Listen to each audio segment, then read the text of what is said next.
everybody. Welcome to the Growth Over Grades podcast, where we talk about education ideas and topics that matter most to our Spaces EDU educator community. I'm your host, Melody McAllister, educator advocate for Spaces EDU, your solution for digital documentation and assessment of student learning for all. We have an amazing episode coming up, and we have some I'm so excited for our guests today. In this episode, I will be speaking with Seth Fleischauer and Allyson Mitchell. Seth is the president of Banyan Global Learning, which he founded in 2008 after teaching elementary school via New York City Teaching Fellows. Banyan provides unique live virtual teacher training in AI literacy and mindful tech adoption. With Banyan, he first pioneered a unique daily distance learning English program offering in real life and interactive video conferencing and English as a foreign language instruction to elementary and middle school students in Taiwan. Since then, he has developed a broad range of programs that deliver curricula over video conferencing, focusing on the mindful and empathic adoption of technology. Seth's programs have reached more than 10,000 students on 3 continents and touched the lives of teachers globally. He is a frequent presenter at elite edtech conferences and the host of 2 podcasts, Make It Mindful, an education podcast, and Why Distance Learning.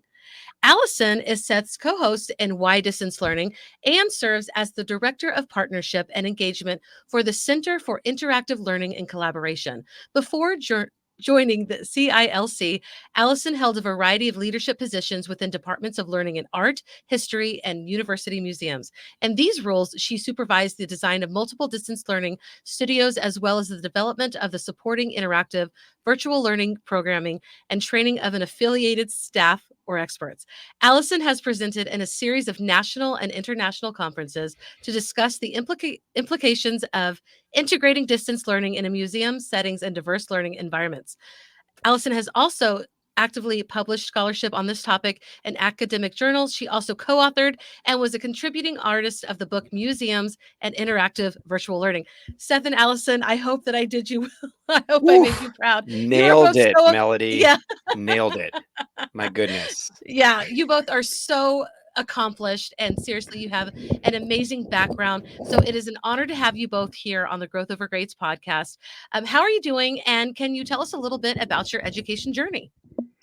I'm doing awesome since I heard that theme music, which was fantastic. It's we're recording this a little late at night here, so this was like rock out time for me, and that was an extended intro.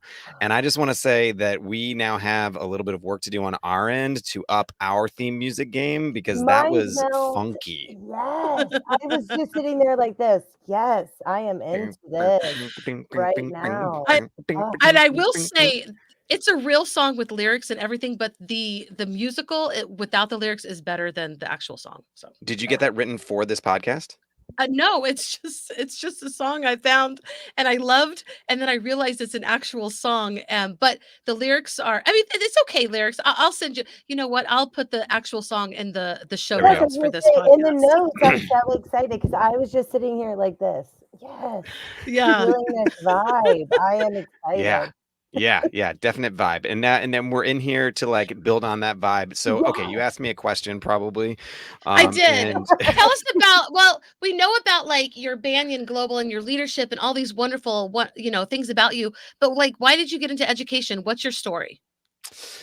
So I got into education when I was working at the New York Academy of Sciences. Shout out to NYAS in New York City. I was working on a science research training program. So it was like an internship opportunity for high school students. And there were like 6 days of the year when we actually had students come into the academy and we worked with them. And those were by far my best days of the year. And I was like, I see a trend here. Maybe I should work with students. And so I applied for the New York City Teaching Fellows, got into that, cut my teeth in New York, teaching for 5 years in elementary schools. And then I started Banyan in 2009. That is awesome. I love that so much. All right, Allyson, you are up. Tell us about your journey in education. Oh my goodness, Seth, I feel like it's almost like we're resharing our first journeys and together. Because you guys do this all the time. Well, yeah, and we connected in a way that was like we're already in this trajectory. So I was determined to get dissertation in art history, which was silly in a way for me at the time. I was able to connect with one of my teachers from high school that was working at a local art museum, the Philadelphia Art Museum. And I was like, hey, can I come and just like pull tickets? How do I volunteer? I really want to be connected with art and the way that you communicate that with people. And he was so wonderful. He was actually in charge of a learning center in the museum, and I was able to go there, volunteer, and it was just the best thing ever. It turned me on to museum education, which is what then I got my master's degree in. And then after that, when I was getting my master's degree, I found distance learning as a form of being able to do outreach in museum education. And it just kind of took off from there. So I was able to work in Philadelphia, Delaware, and then came back to a university museum here in Philadelphia and was able to interpret collections to help K through 12 as well as lifelong learning groups connect and stay connected to learning opportunities. And with it being distance learning, it was awesome because we could really employ some of those in-person organic teaching strategies into what you do when you're connecting with people live, like we're doing here. Yeah. And you are amazing at really connecting. As soon as you got on here, like I always get a little nervous before I did this, but your energy is fabulous, of course. And I didn't prep you with this question, but I want to ask, like, you guys were doing this before the pandemic. Yes. So what was that like? Is it okay if I ask you, like, what was it like before the pandemic, during the pandemic, and now? Like, how has that shifted what you've done? So my favorite question, I did just say I can't do the new heart, but I'm doing the old school heart. My favorite question, if it's okay, Seth. Please. Okay. So I started in distance learning specifically within museums and also helping K through 12 institutions get oriented with live video conferencing or live virtual visits as we experience them now in 2007. So my favorite time, as you can hear on the podcast, and sometimes I make Seth hear about all the time, is that like I love when you talk to me about video conferencing technology because I was the person sitting in a random space, hooking up a line, seeing these green lights come on to tell us, hey, we're connected and we're actually going to be able to have this live interaction.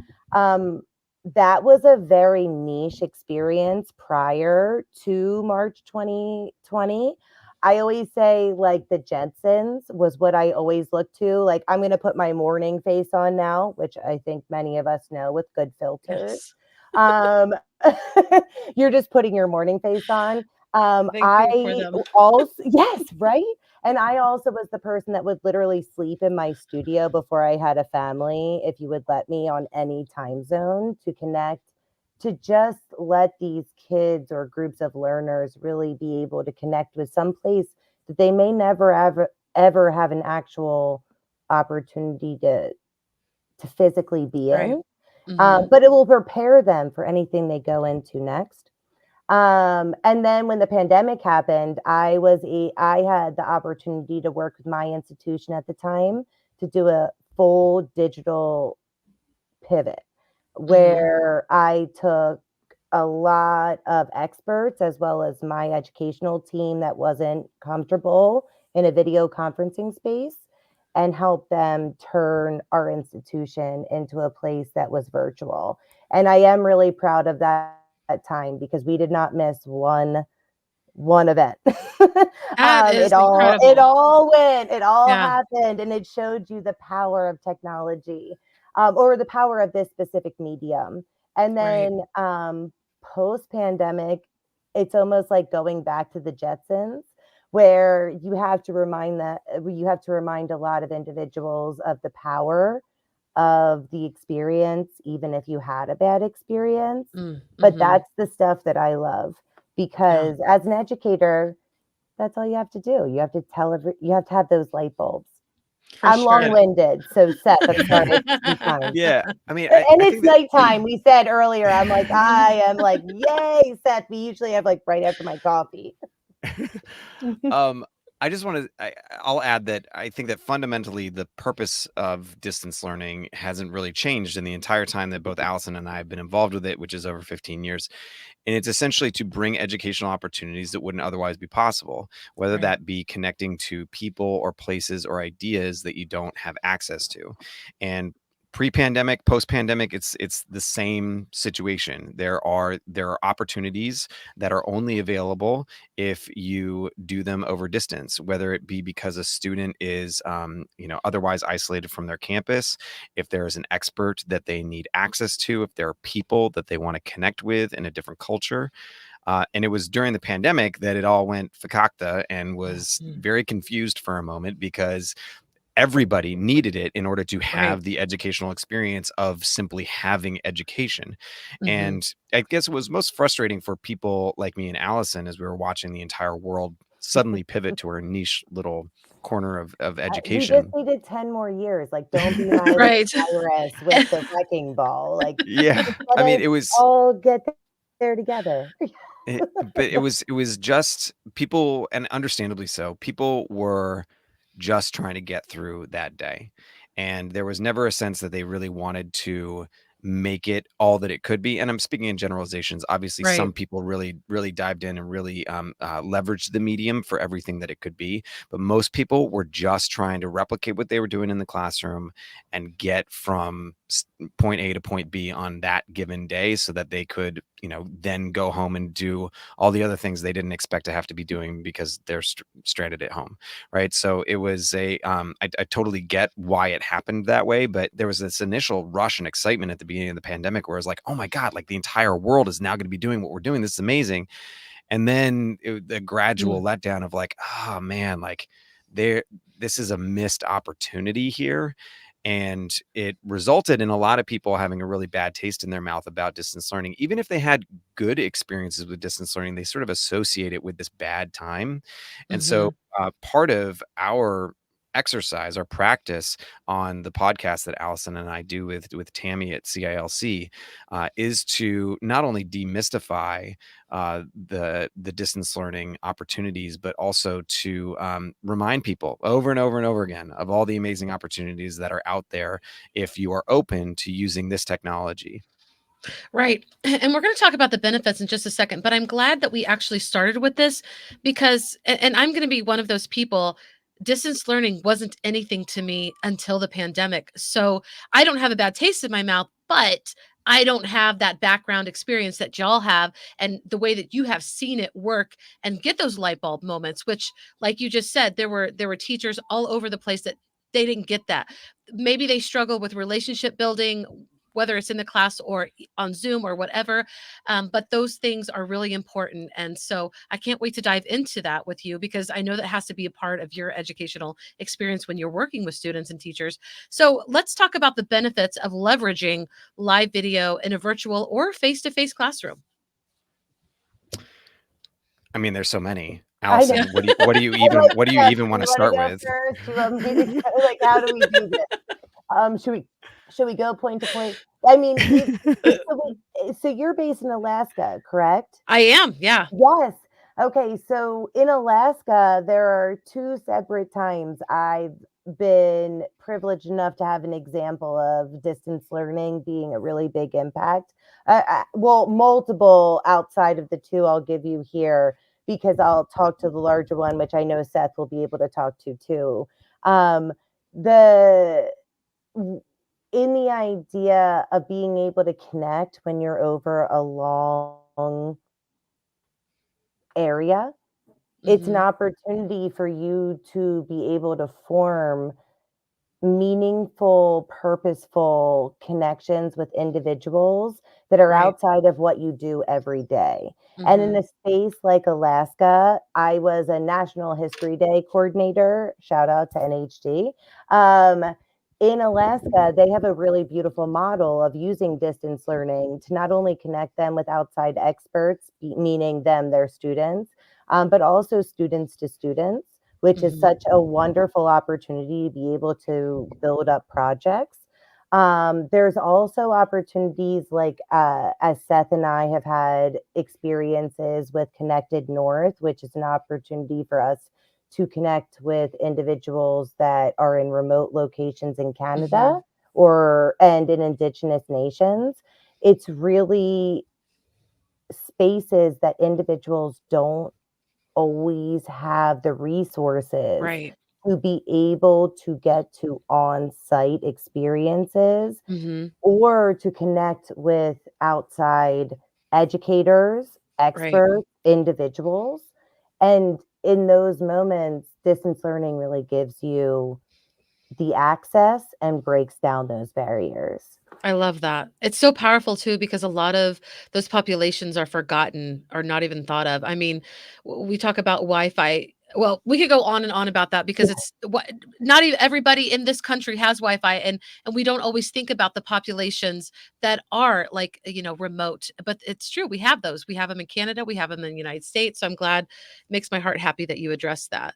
But yeah. Yeah, geographic equity is a huge component of the value of distance learning, but it does mean different things to different people. I thought a fun way to answer this question would be to kind of run down some of the recent episodes on our podcast, Yay! and because we ask everyone like why distance learning, right? So like Yes. the person we just had is named Emily Kotecki. She is a consultant for museums, right? And she talked all about expanding the scope of impact of a given museum, right? And how that is the most powerful part for her clients, for museums. The episode before that, we connected with 4 students in Ghana who talked all about how distance learning is a vehicle for them to understand their own culture better by being able to connect with other cultures. We talked with God, I love that. I know. Correne Davidson Taylor at the Royal Botanical Gardens in Canada, who's got this amazing resource in a place that is remote to a lot of learners, and so she's experiencing that impact that Emily was talking about by connecting across the world. We've got Mary Schlegelmilch from Cisco. Such a great pronunciation. Very good. It means whipped cream. It's I was amazing. going to say, so she was talking about this model of hybrid learning that could potentially solve the process, the challenges of differentiation, where you have, like, imagine there's students who are engaging with online learning software, and they are getting to a point in that software where they require the intervention of a teacher. Right. But if you've got 25 kids and they're all working on the software, you could see 25 kids in 25 different places at once. How is that teacher going to meet their need? But if you are in a wired district that has teachers all across that district, and let's say there's 2 kids here, 3 kids there, 5 kids there, who all reach that gateway at the same time, they can then meet with a teacher who can meet all of their needs in the moment using live video conferencing, right? Yeah. So I mean, that's just we interviewed the founders of the world's first VR school, so I'm talking about like some of that live synchronous learning. I mean, Learn Around the World with Brandon Hall, he's all about connecting people to like cultures all over the world. That's a huge component of distance learning. We all live in our little geographic bubbles, so getting access to someone who thinks differently than you simply by virtue of the fact that their culture is different, the little things that they see every day and do every day is different, makes them think differently about the world. We had Tracy Rowley in Tucson, who's a huge champion of distance learning and brings all of these experiences to her districts in Tucson. And yeah, it's like the list got, Alaska Sea Life Center. We had someone on from there. Do you know Darren? Do you know Darren? I don't know Darren, but I do know the Alaska Sea Life Center. We do know that. Distance learning is there. You can visit him in person in Alaska. I'm gonna find Darren. I am gonna go to we that. can connect you, Seth and I. You don't need to find him. We'll connect you. Well, I was gonna when I actually go there, I'm gonna go, where is Darren? Oh, we'll be like, he's coming there. Please, Darren, be out there. So, which is to say, like, there is the basic idea that we are expanding educational opportunities, but what that means for any given person, for any given educator, for any given student, for any given parent, for any given content provider or teacher trainer, it means something a little different based on the circumstances.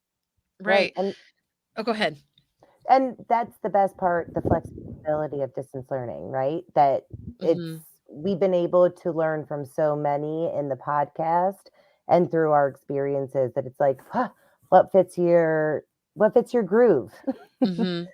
Right. I mean, as you were speaking, I'm just thinking of all these different situations and how that would actually be. And also just how it would help our communities find a way to make school better and healthier for everyone, and still address those social emotional needs. I know that that's important to you guys as educators and as people. But and then the futuristic part of me, like taking us into the modern age and stop schooling like we have for hundreds of years, or over 100 years, where it's just not working anymore, and we're actually keeping students back where we could allow them to keep growing at their own pace instead of holding them back. There's just so much going through my mind right now. Do you What are some of those, like, you've seen this work amazing in the United States or Canada or anywhere else in the world? Where do you see this going, happening in an amazing way? What a I big mean, question. Go all ahead, the Seth. people all the people that we interview on the podcast, I mean, we are, because of Allyson and Tammy working at CILC, which is essentially the connector of content providers to teachers and districts who want to engage in live virtual field trips. Because we are with them, because I am with them, we have access to all the best people, right? So the people that we invite on our podcast, we invite because we know that they're doing a great job. Typically, there's like a particular thing that they bring that we want to zoom in on, but we also are just getting their take on how they're on why it works well in general and what their general approaches are. Yeah. Like our first podcast episode was Jason Robertshaw down at the Moat Marine Laboratory and Aquarium. They've had a distance learning program for, like, I don't know, 3 decades or something like that. A little And less. Yeah, or I think okay. right there. Yeah, I think they're Yeah, like just the shy. Jason Yeah. Project, I think, was down there. It was, Jason Oh, I Project. know the yeah. Jason Project. Yes. Yes. Oh I my was Mhm. gonna gosh. say, I think they're just about to I can't wait to see how they celebrate. Wow. Yeah, Wow, yeah. that's been So going on for a long time. yeah, and there are these people that have been at it for a really long time and know how to do this really, really well. Jason, not the project, the person, he he does an amazing job with his technology setup. Like, he is a magician with all of the different tech tools that he uses. And so we wanted to have him on to talk deeply about the types of things that he brings there. And each of the people that we bring on, there's something that they do really, really well. Like Ben Newsom down in Australia, he's got these science demonstrations that he does, and just like makes kids' brains explode without even being in their classroom with them. And He blows his stuff up. Yeah, he blows stuff up. It's pretty awesome. And the list goes on. Like, the people that we interview and continue to interview, we're like 24 episodes deep. We have no plans of stopping anytime soon. And we've got, another like 20 people just on the docket ready to come in and talk about the amazing things that they do. Connected North, that's another one up in Canada. They run all those programs for Indigenous populations in like the north of Canada, like deep north. We're talking kids that have never seen a tree before, Wow. right? Like, where you have to take a plane to get into where they live. Like, these are people for whom distance learning is opening up a whole lot of opportunities. And I think there are people all over the country that were doing it really well. I don't know, Allyson, do you want to list a couple more of your favorites? Some of my I feel like you just took all of my favorites.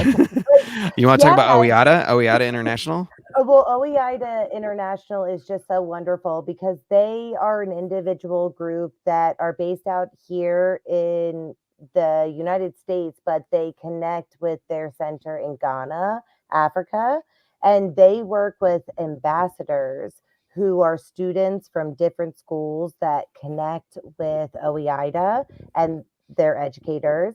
And they're able to actually provide almost examples of international exchange programs, but they're very tailored to being a virtual field trip example, as a virtual field trip, an example of that virtual exchange program. So you're able to learn about African dishes and learn what it's like to cook them in a very specific way. We got to connect with 4 of their ambassadors that talked about how distance learning just opened a world to them to see not only what was available to them for their career paths, but also what was inspiring to them being on camera or using technology. And that's a really big part of this.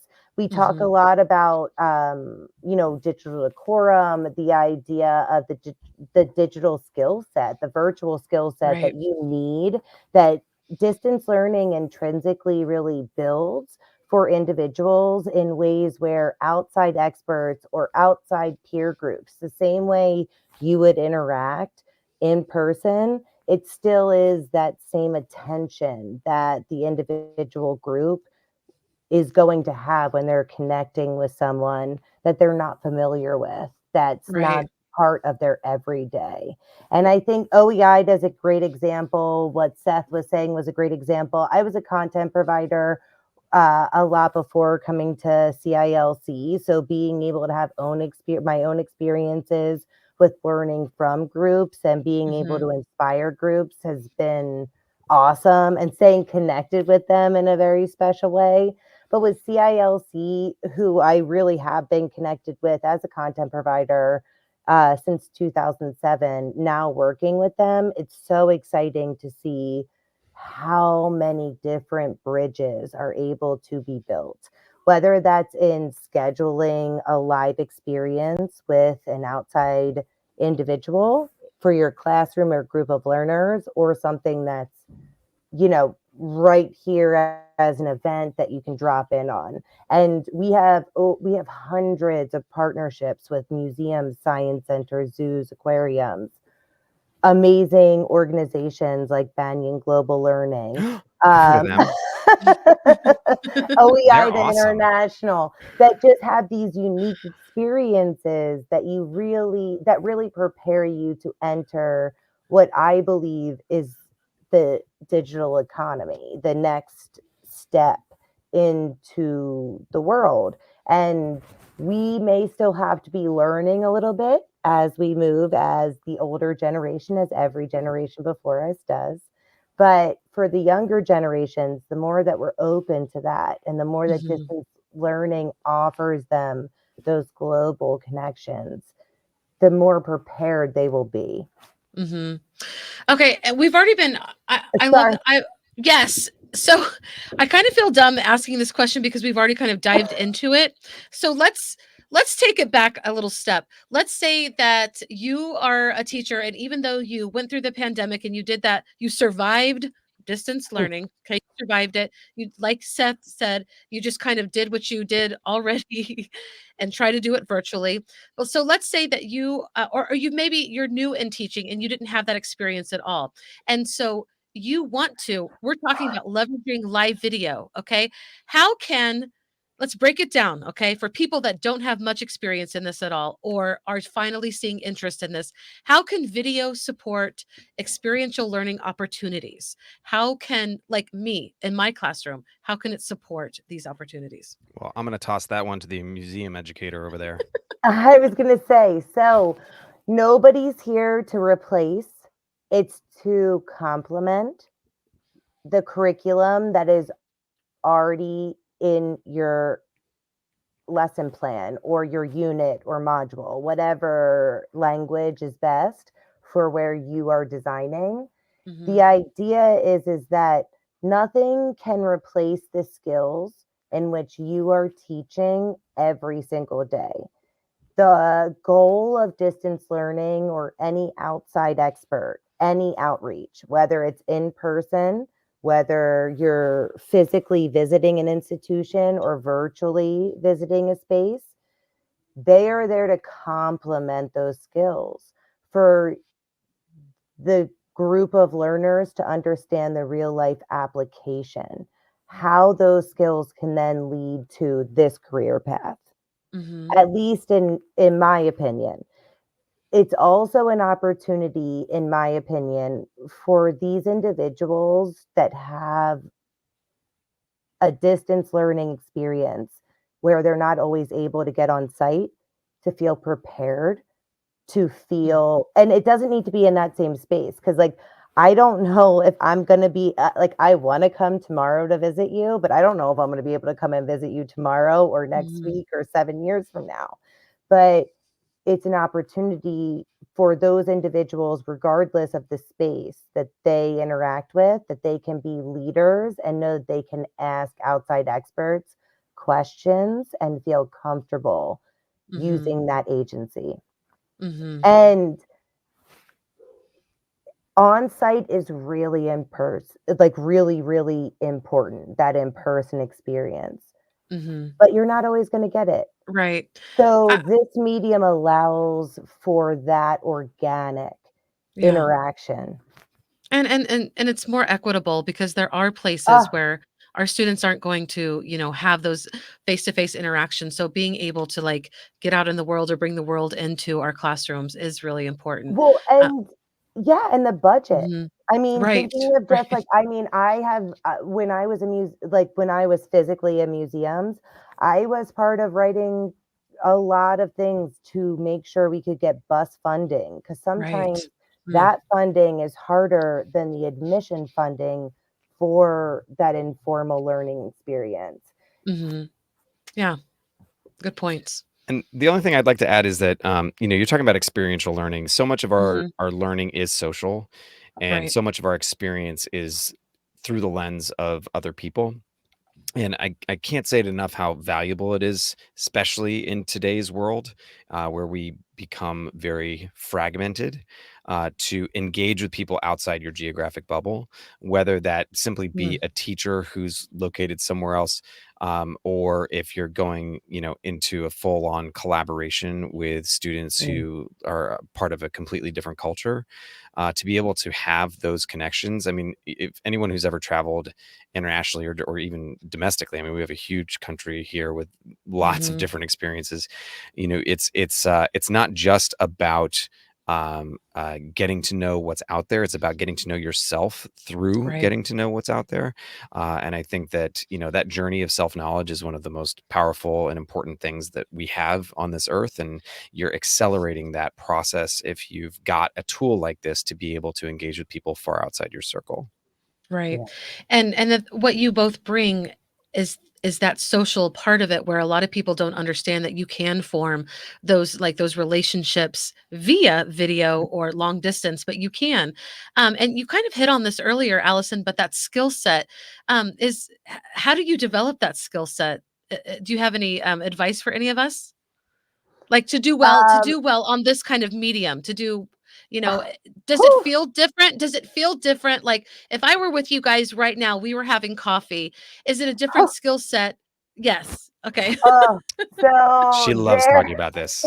It's so hard. So my energy is a very specific energy. So if we were having coffee, you'd be like, "Oh my god, what did you like?" I would be have to like having tea. But and like there are many times where I was teaching virtually, like 3 classes before the museum even opened, because that's another benefit of virtual Right. field trips. You have schools that start classes at 7 a.m., 7:30, 8 o'clock on the dot after their whatever kind of Mhm. homeroom using an elementary experience. But that check-in moment. Yeah. And we were able to connect right away. And that's exciting. I was Yeah. always so happy to just be connected and teaching kids in a different way. Um, my methods are just let your passion lead you. Mhm. Um, There's always that 3-year rule, I like to say, where your first year as an educator is like, gotta learn what I have to learn how to survive. Mhm.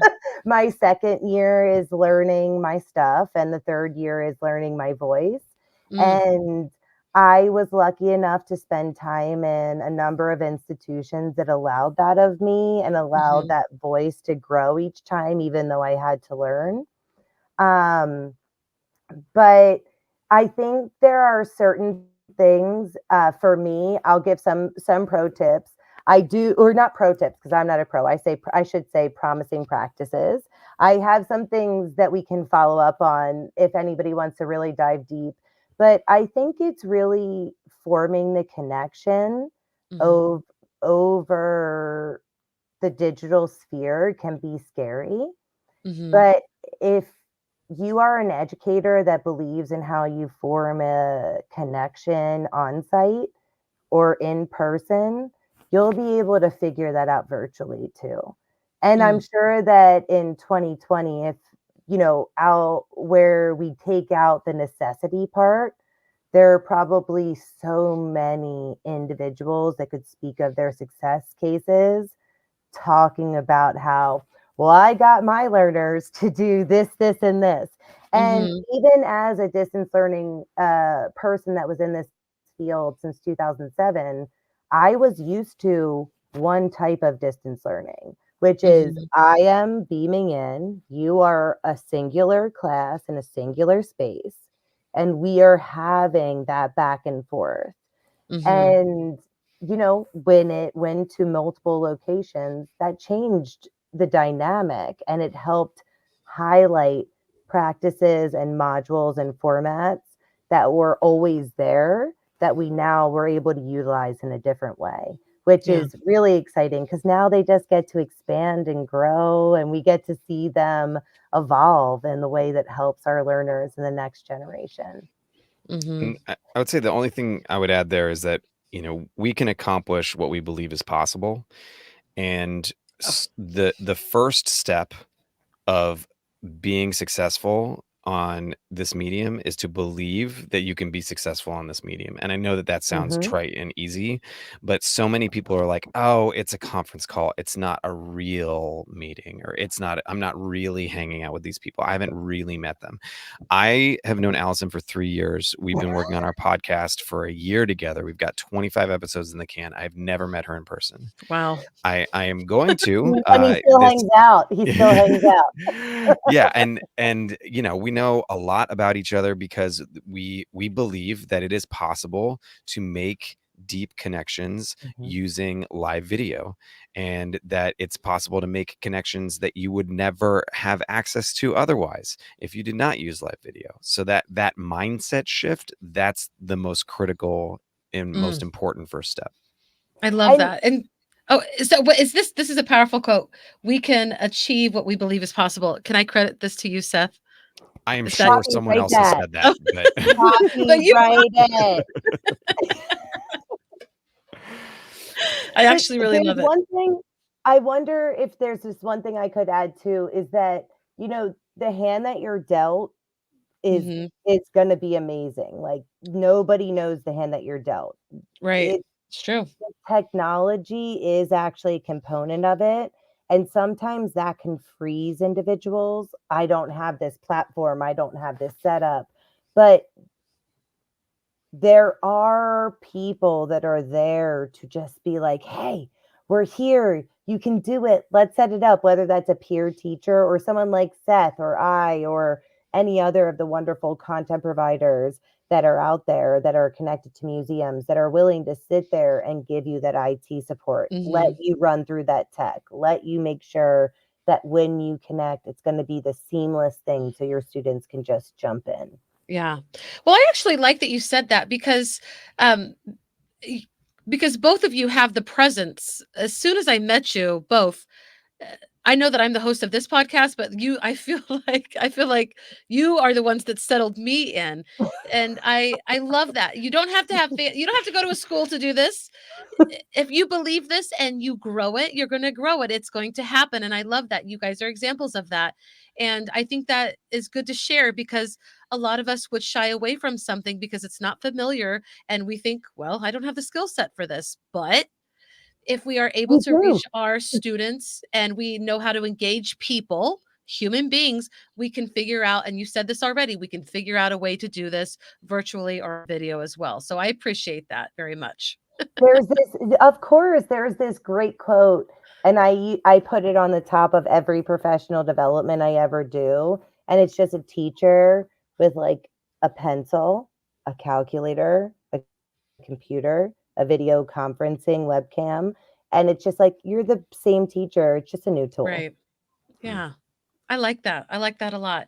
So, where can teachers start if they're hoping to dive into this real world learning using technology? Where would you suggest they start? I mean, I would start at CILC.org. That's where Okay. I would start if I can just Yeah. plug Allison's organization there. I mean that's the live virtual field trip marketplace, so Mm-hmm. you can find everything there, right? I would plug our own virtual programs, Banyan Global Learning. We do programs in SEL, digital citizenship, and global citizenship. So we have like a lot of narrative-based programs where we are teaching students some of those basic skills. A lot of classrooms don't have those curricula. In Canada, more than the US, they're lacking SEL curricula that's been ingrained Mm. into the elementary and uh, mo- uh, elementary more than junior high and high school, where it's a little Mm-hmm. harder to address here in the States, but not in Canada. Digital citizenship is an area that I'm super passionate about, that has that a lot of schools just don't have a plan for. And so again, Mm-hmm. this is about like providing opportunities that don't exist, and leveraging the technology to create them. Uh, Yeah. so I mean, those would be places that I would start. But you know, you're using, the question is, helping to drive real world learning using technology. I mean, that is like 50 podcast episodes. You know, like Right. there's Yeah, I'm excited for like that. technology is a big word, right? So Right, right. And I feel like this question, it's like the fire hose, just but but I just one place to start, and you did give us that, these are good resources, and I believe it because you two are legit. Like I'll follow you guys. Where are you going? I'll follow you guys.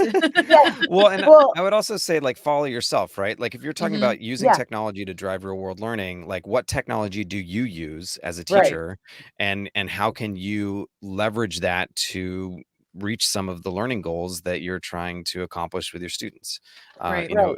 Students these days, like, they can smell something inauthentic a mile away. For sure. So if it's something that you're forcing, it's not going to work nearly as well as something that is authentic to you as a person. Right. 100% agree. I would say it's, oh, yeah, of course. We at CILC, so the Center for Interactive Learning and Collaboration, over the past 30 years, we have only been connected to live, synchronous, distance learning experience, live virtual field trips. And we have an evaluation system, an award system that really does think about the connection to the content as well as the delivery on a virtual platform that really helps not only our content providers think about their strategies, but ensures that our members really do get the best out of what they're seeking. Right. Now, we do have 2,300 virtual field trips. So being able to filter that down is something that we still think about all the time. How do we do that? Right now, we are starting to create different lists that will be specific to topics, themes, so on and so forth.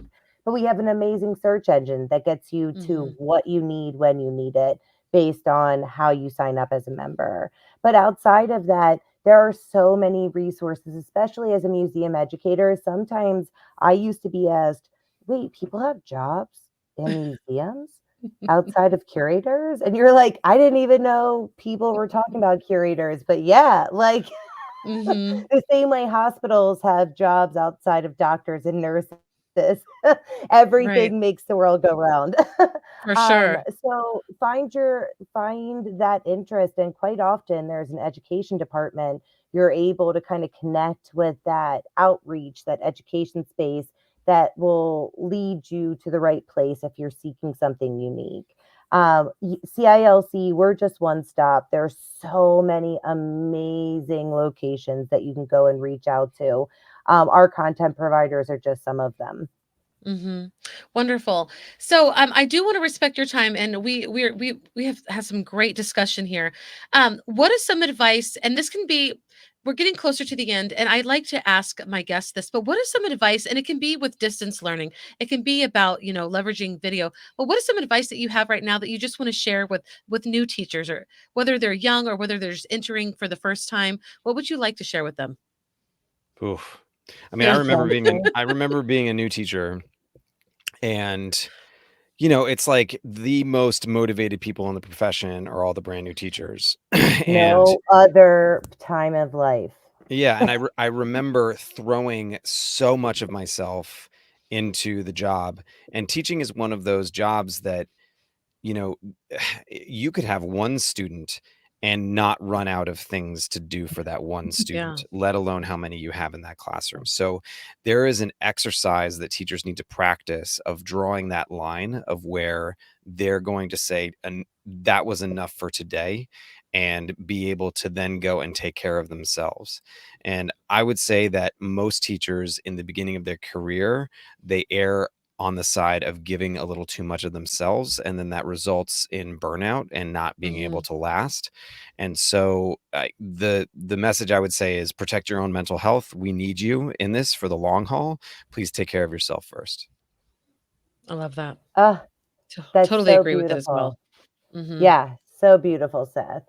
I was going to say something similar. Just be gentle with yourself, that it's not easy to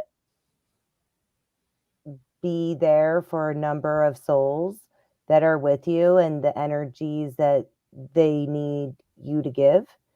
Um, so being gentle and Hmm. also reflective is a really important part of being an educator, or, for me in my personal practice as well. Mhm. Yeah. Just those being Yeah, gentle and growth reflective. mindset. If you have a Hmm. growth mindset, you can make it through. If you don't, you won't. Yeah, Yeah. and it's never easy because we're human. You're human, and we've all talked, we're parents, so it's like some Yeah. days you're just like, I'm a human too. Like, I want this sandwich just as much as you do, but we're all waiting. For sure. And I think also just what to piggyback what you're saying, because I believe it wholeheartedly. And honestly, as a veteran teacher who's, done this for a long time, you do have to draw that line. But I also want to say that sharing the load with people, whether they're right there, but having people like share the load of teaching your kids, it really helps that as well. It helps you to like kind of get your energy back, but also that connection for me feeds my soul and helps to re-energize me. I mean, I was totally burned. Like I've had a full day. You guys have had full days, and we're talking, and I'm like, okay, I can't wait to go back tomorrow and put all Yeah. of this in action. So I really appreciate it. How can we find you guys on social media? And I will totally drop everything in our show notes. Awesome. Yeah, I'm on LinkedIn. You can find me on LinkedIn by my first and last name. And I don't really do a lot of the socials otherwise, but Banyan Global Learning is the name of my company, BANYAN globallearning.com. That's our website. You can check out the AI literacy PDs that we will be delivering soon. We're Mm, very, very excited about that new direction, and think that it's just an incredibly needed area. Lots of for demand for that sure. right now. A lot Yes. of teachers are just scared. They don't know what it is. A lot of teachers just want to know how they can use it to save time. I mean, that's our angle with this, is that, like, teacher time, especially post pandemic, is one of the biggest issues. Like, how can they possibly have time to do that one more thing that they need to Right. do when they've got 50 of those one more things to do? And we think that AI is one of those tools that's going to be able to come in and really revolutionize how people do their jobs and save a ton of time so that teachers can spend their time doing the things that they really need to be doing. Hmm. So please do, if you're interested in that, please do reach out to me. Hmm. And I can even leave my email here, Seth at BanyanGlobalLearning.com. Awesome. And if you share those links with me, I will make sure that everything is put into the show notes. Great. Thank you. Yay, show notes. So same thing here. You can catch up with me on LinkedIn, first and last name. I go by Allie Mitchell on Facebook and Instagram if you're interested in catching up with me there. No, I I don't, don't know if I follow you on oh Instagram. my goodness, you better catch I'm up. I'm a I don't lurker. post I'm a as lurker there. regularly. Me too. That's how I live on social media minus LinkedIn. Um, and Facebook. So I guess just Instagram. But I also at Center for Interactive Learning and Collaboration, we go by CILC. So CILC.org or the CILC is where you can find us on social media. We are super excited to be, we have a number of different events that happen throughout the year. So we have a K through 6 program called Community of Learning. It's an educational series that runs Tuesday to Friday, where we have a lot individuals connecting live that dive into topics from art, literacy, STEM, history, world cultures. They are able to engage groups through questions, activities, making situations, live demonstrations that just really bring learning to life. So if anybody wants to just dive into that, we also want to say that we just formed a partnership with the American Society for Deaf Children. So Wow. there are select community of learning episodes that will stream live, of course, that will have ASL interpretation, and we'll also Wow. record the select ones that are allowed by our content providers. So that's something you can check out. We'll also put that into the show notes. Other than that, we have free memberships. So we have over 2,300 programs, over Wow. 200 museums, content providers, field experts, so on and so forth that we connect with. So we're happy to always work with you to create a curated experience that works for you. And And also then if you want to know anything else, I have a book, we have books and stuff like that that we can also drop into the show notes. and Yeah. and also CILC.org/podcast. That's where you can find our wide Yes. distance learning podcast. That's Allison and my project that we work on together. I also have another podcast called Make It Mindful, which is about applying a mindfulness lens to education in order to understand what we should really be paying attention to. And we have a special focus on technology as well. We've been interviewing a lot of people around AI. That's the topic du jour. But that we've got some pretty amazing guests there as well. So please do check us out.